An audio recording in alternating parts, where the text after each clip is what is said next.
During my daughter's graduation, my husband stated, "I'm leaving for a new life alone." His partner was there. I grinned. "Thanks for truth-handed divorce docs," he screamed. "I decided to start a new life without you." The words hung in the air of the upscale restaurant where we'd gathered to celebrate my daughter's college graduation.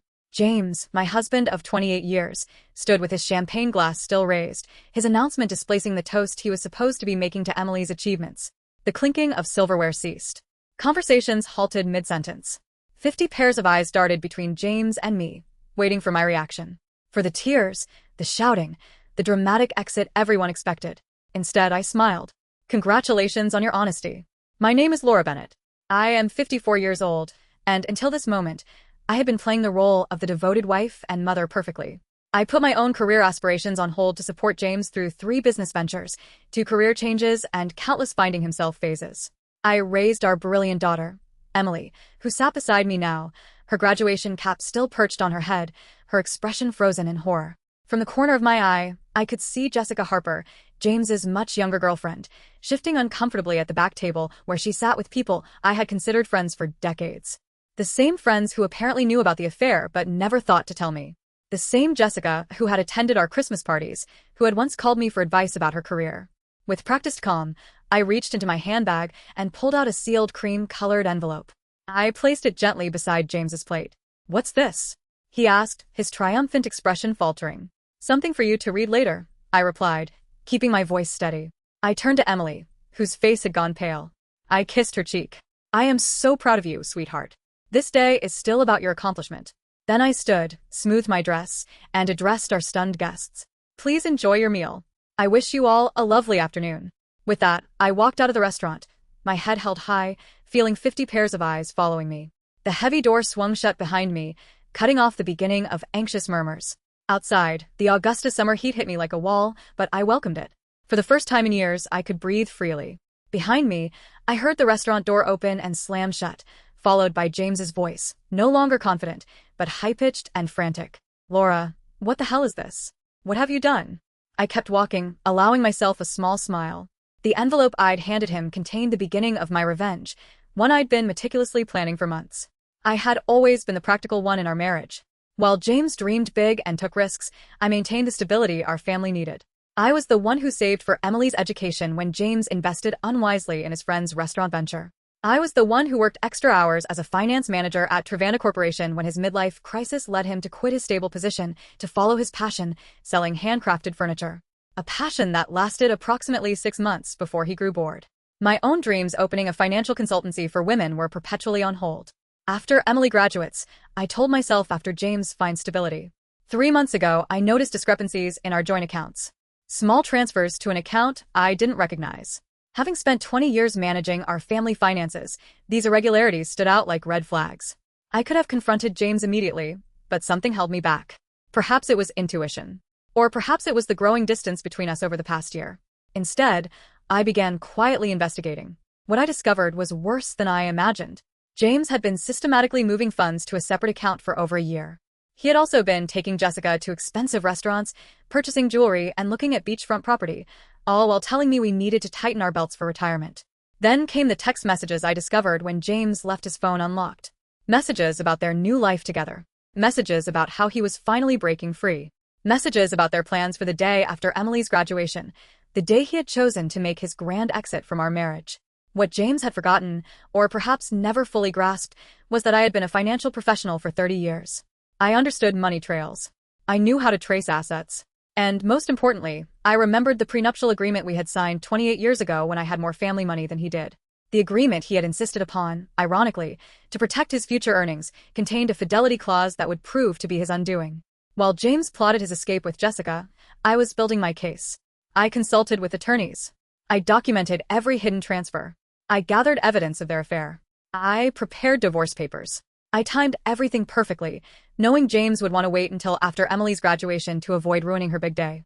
What he didn't expect was that I would serve the divorce papers the morning of the graduation before his planned announcement. But with the papers still safely hidden in court records not yet accessible to him, what James didn't know was that I was always 3 steps ahead. I didn't return to the restaurant. Instead, I drove to our home, a spacious colonial in Augusta's historic district that we had purchased 15 years ago. The house that James had already promised to Jessica, according to text messages that he didn't realize I had seen. I parked in the driveway and calmly entered what had been our shared space for over a decade. Everything looked the same. The family photos on the walls, the antique grandfather clock that had been my father's, the worn leather couch where James and I had once dreamed of our future together. Yet everything had changed. I went upstairs to the master bedroom and opened the closet. James's clothing was already packed in suitcases, hidden in the back, ready for his planned departure tomorrow. I smiled at his predictability. He had always been meticulous about clothing, but careless about the important things. My phone buzzed incessantly with messages from friends at the restaurant, from Emily, even from James's sister Sarah, who had flown in for the graduation. I responded only to my daughter. I'm okay. This isn't your burden to carry. Enjoy your graduation day. We'll talk tonight. I love you. I had protected Emily from the truth for months, not wanting to overshadow her final semester with family drama. She would be angry that I hadn't told her, but I knew she would understand eventually. Emily had inherited my practicality along with her father's charisma, a powerful combination that had helped her graduate with honors. 3 hours later, I heard James's car in the driveway. The front door slammed open. "Laura," he shouted, his voice echoing through the house. "Where are you?" I was sitting in the living room, calmly reviewing documents on my laptop. I closed it as he stormed in, his face flushed with anger, the envelope clutched in his hand. "What is the meaning of this?" he demanded, waving the papers. "You served me with divorce papers today, of all days." "I thought it aligned nicely with your plans," I replied calmly. "You wanted to start your new life. I'm simply helping facilitate the transition." "You had no right to." "I had every right," I interrupted, my voice steady. "Just as you had every right to choose Jessica. We all make choices, James."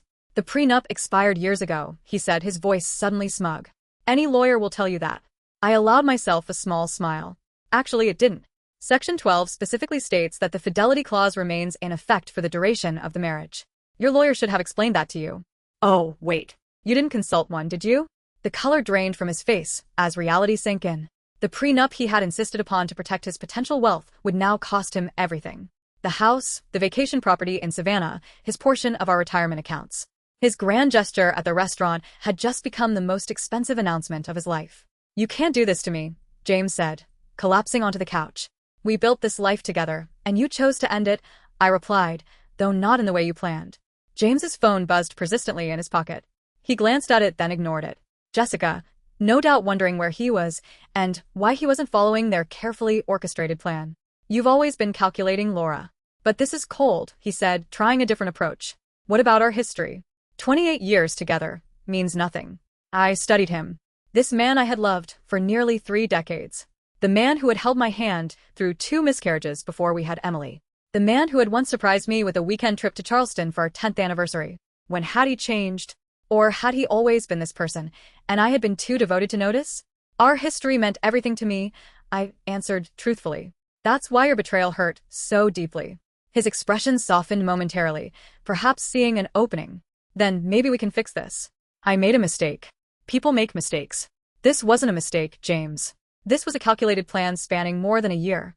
You systematically moved our money. You looked at property with her. You planned to announce our separation publicly to humiliate me." His face hardened again. "You're exaggerating." "Am I?" I picked up my phone, opened the recording app, and played his own voice. "After the graduation, I'll tell her it's over. A public setting is better. She won't make a scene in front of everyone." Then Jessica's voice.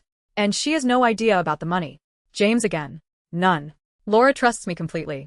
That's her weakness." The blood drained from his face. "You recorded our conversations? That's illegal." "Not in Georgia, when one party consents," I responded. "And not when it's in your own home, that I didn't record your private moments with Jessica. I'm not cruel, just the conversations about your plans to defraud me." James stood suddenly, agitated. "I need to make some calls." "Of course," I said. "Your attorney might be a good start. I'll be staying at Sarah's tonight." "Sarah's?" he sputtered.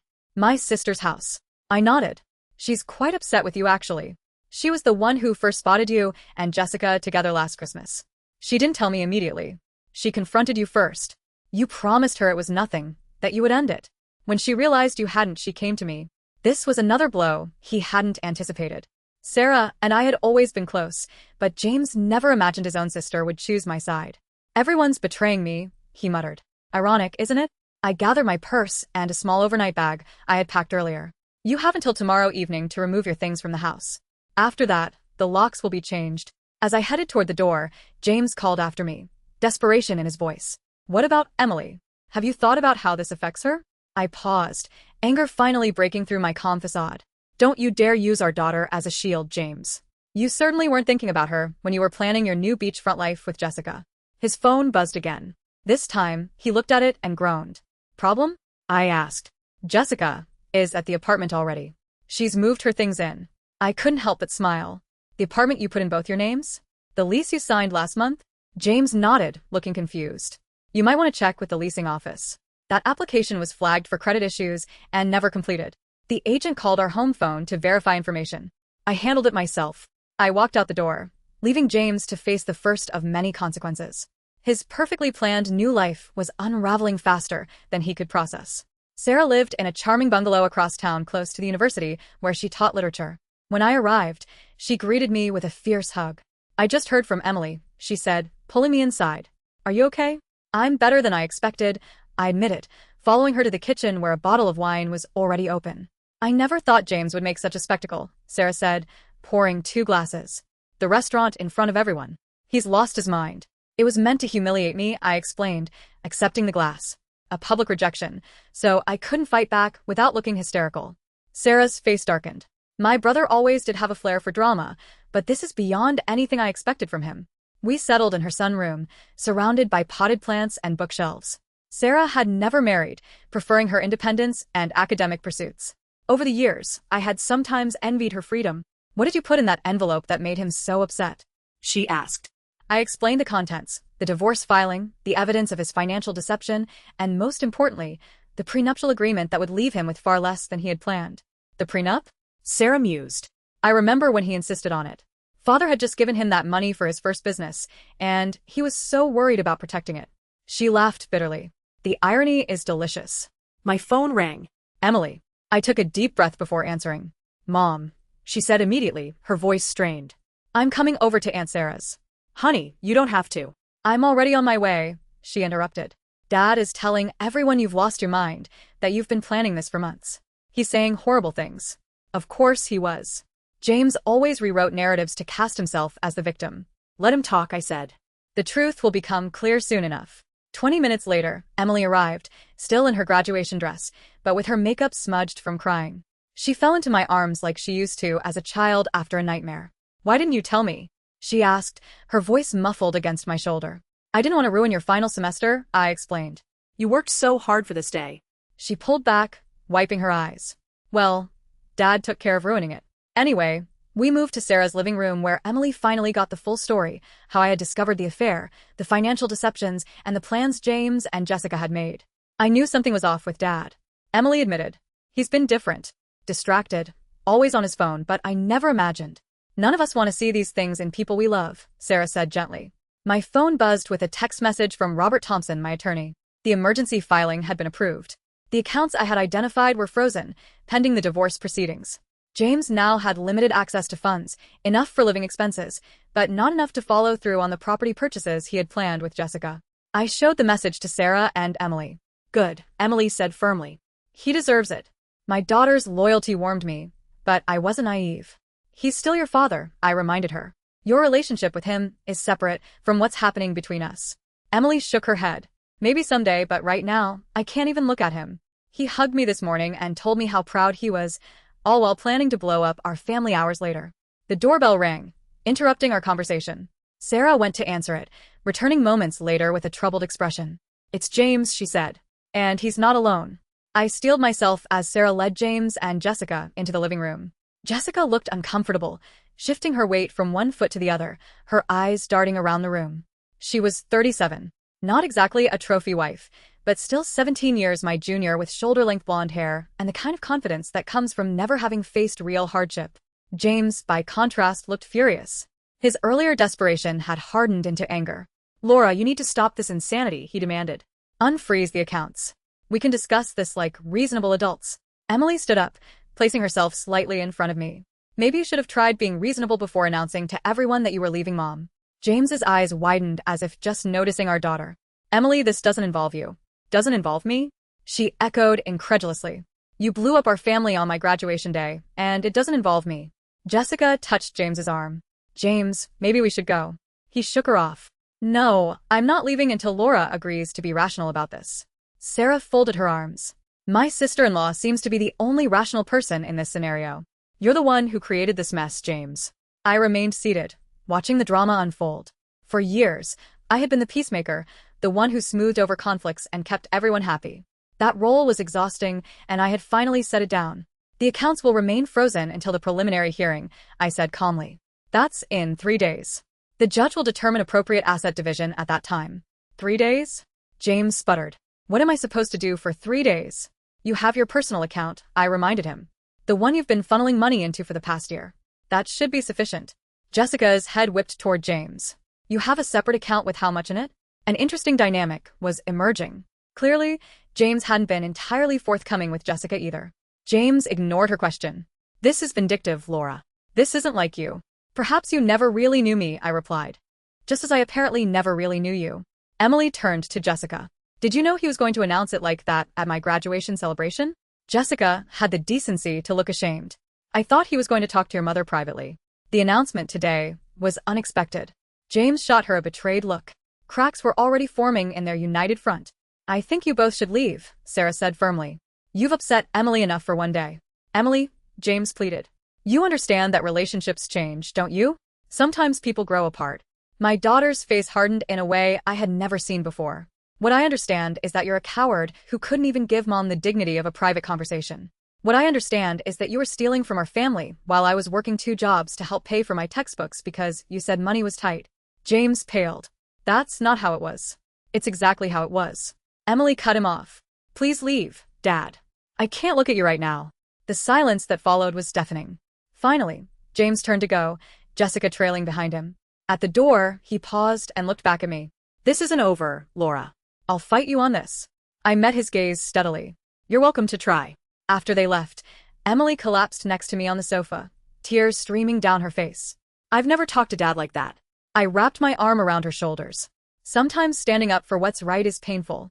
Sarah brought us fresh glasses of wine. To new beginnings, she said, raising her glass. Indeed, I thought. This ending was just the beginning of something new. The preliminary hearing took place in a small courtroom on a rainy Tuesday morning. I arrived with my attorney, Robert, while James came with a lawyer he had hastily retained, a young associate from a firm that specialized in corporate law, not family matters. James's poor choice of representation was yet another consequence of his rushed planning. The judge, an older woman with sharp eyes and no patience for dramatics, reviewed the prenuptial agreement carefully. This document appears to be in order, she said, looking over her reading glasses at James's attorney. Do you contest its validity? The young lawyer cleared his throat. Your Honor, we believe the agreement has expired due to the length of time that has passed. Section 18 clearly states that the duration is for the term of the marriage plus any legal proceedings resulting from its dissolution. The judge read aloud. There is no expiration date indicated. James leaned forward to whisper urgently to his lawyer, who looked increasingly uncomfortable. Furthermore, the judge continued, the evidence of systematic fund transfers appears to violate the financial disclosure requirements in Section 23. She shuffled through the papers, then looked up. I am ruling to maintain the freeze on joint accounts, pending full financial discovery. Mr. Bennett's personal account will remain accessible to him. The family home will remain in Mrs. Bennett's possession during proceedings, as stipulated in the prenuptial agreement's infidelity clause. James's face flushed dark red. This is outrageous, he muttered loud enough for me to hear. The judge fixed him with a stern look. Mr. Bennett, I suggest you review the agreement you signed more carefully. This court will reconvene in 30 days for the full hearing after discovery is complete. As we left the courtroom, James caught up to me in the hallway. Laura, please. We need to talk about this reasonably. 28 years together has to count for something. It counted for everything, I replied. Until you decided it didn't. I walked away, leaving him standing alone in the courthouse corridor, the weight of his choices finally beginning to sink in. Word spread quickly through our social circle. Friends called daily, some offering support, others seeking gossip. I maintained a dignified silence about the details, simply saying, James and I are separating. These things happen. Meanwhile, James's carefully constructed facade was crumbling.